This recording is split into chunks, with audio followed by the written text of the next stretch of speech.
अस्सलामु अलैकुम वरहमतुल्लाहि वबरकातुहू। जी हाँ दोस्तों, उम्मीद है कि आप तमामी लोग अच्छे होंगे।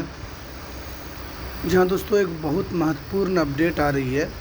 शिक्षक बहाली को लेकर एक बड़ी खबर आ रही है कि बहाली की प्रक्रिया शुरू हो चुकी है, जिसको लेकर विभाग ने इसको लेकर पत्र भी जारी कर दिया है और काफ़ी मात्रा में ये बहाली है।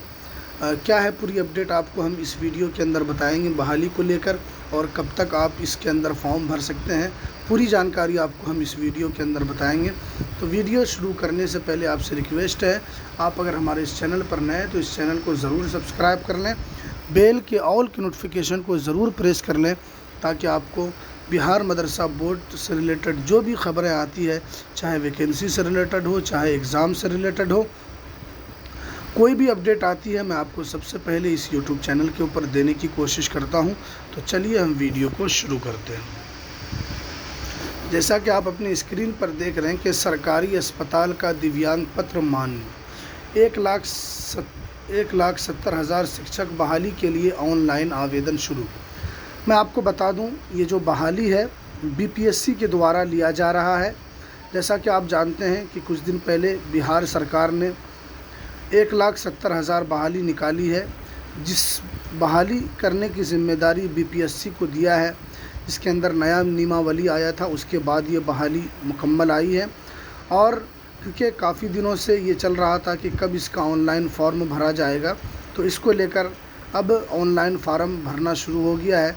कब से कब तक आप इस फॉर्म को भर सकते हैं, पूरी जानकारी आप इस पेपर के माध्यम से देखिए।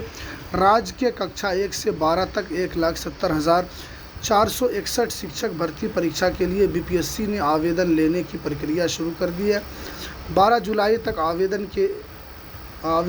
किए जा सकते हैं। देखिए 12 जुलाई तक अभी भी आपके पास 1 महीना टाइम है। आयोग ने आवेदन के लिए वेबसाइट www.bpsc.bihar.nic.in 14 जून की 12 बजे रात्रि से खोल दिया। उससे पहले अभ्यर्थी को आवेदन करने में सुविधा के लिए 10 जून से 13 जून तक डेमा आवेदन लिया था। आयोग की सचिव राजभूषण ने बताया कि विभिन्न कोटि के अभ्यर्थी को आवेदन के साथ ही प्रमाण पत्र का देना आवश्यक है। दिव्यांग अभ्यर्थी किसी भी सरकारी अस्पताल या सिविल सर्जन या CMO द्वारा जारी दिव्यांग पत्र के आधार पर आवेदन कर सकते हैं। इस संबंध में BPSC ने बुधवार को सूचना जारी की। इसके पहले BPSC ने कहा था कि दिव्यांग अभ्यर्थी को दिव्यांग प्रमाण पत्र सरकारी मेडिकल कॉलेज व अस्पताल का मान्य होगा। देखिए ये जो बहाली है, इसके अंदर कौन कौन भाग ले सकते हैं, मैं आपको सूचनाबद्ध तरीके से मैं बता देता हूँ। अगर आप बिहार मदरसा बोर्ड से फ़ोकानिया मौलवी पास हैं तो आपने DLED किया होगा। DLED के बाद CTET आपने पास किया होगा। अगर आप CTET में क्वालिफाइड हैं तो आप इस फॉर्म को भर सकते हैं। CTET आपका होना अनिवार्य है, उसके साथ साथ DLED। जब आप DLED मुकम्मल करते हैं तब आप CTET में फॉर्म भर सकते हैं। CTET जब आपका क्वालिफाई होता है तभी आप इस फॉर्म को भर सकते हैं। अगर आप फ़ोकानिया मौलवी से सिर्फ आपने B.Ed किया है तो आप इस फॉर्म को नहीं भर सकते हैं।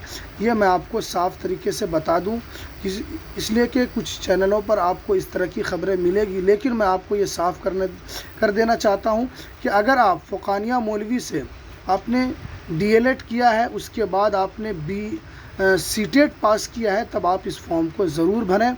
और बिहार का निवासी होना अनिवार्य है, ये उसके नियमावली के अंदर आया हुआ था। ठीक है, आप इन सब चीज़ों का ध्यान रखें, और अगर आप ये सब चीज़ क्वालिफाइड हैं तो आप इस फॉर्म को आराम से भर सकते हैं। आप अगर बिहार मदरसा बोर्ड से ही आपने फ़ोकानिया मौलवी करके ही आपने क्यों नहीं ऐसा किया हो, आपका मैंने योग्यता बता दिया है कि आपका DLED और CTET पास होना अनिवार्य है। आप इन सब चीज़ को देखकर आप इस फॉर्म को ज़रूर भरें, इसलिए कि मौका बार बार नहीं आता है। सरकार की तरफ से इतने मात्रा में काफ़ी बहाली है। आप इसको ध्यान देकर आप साइबर कैफ़े में जाकर भरवा सकते हैं। इसको लेकर सरकार की तरफ से जो BPSC को जो इसकी ज़िम्मेदारी दी है, उन्होंने इसको लेकर पत्र जारी कर दिया है। तो आप ज़रूर इस फॉर्म को भरें। अगर आप एलिजिबल हैं तो चलिए हमें दीजिए इजाज़त, फिर मिलते हैं नेक्स्ट वीडियो में नई अपडेट के साथ। अस्सलामु अलैकुम वरहमतुल्लाहि वबरकातुहू।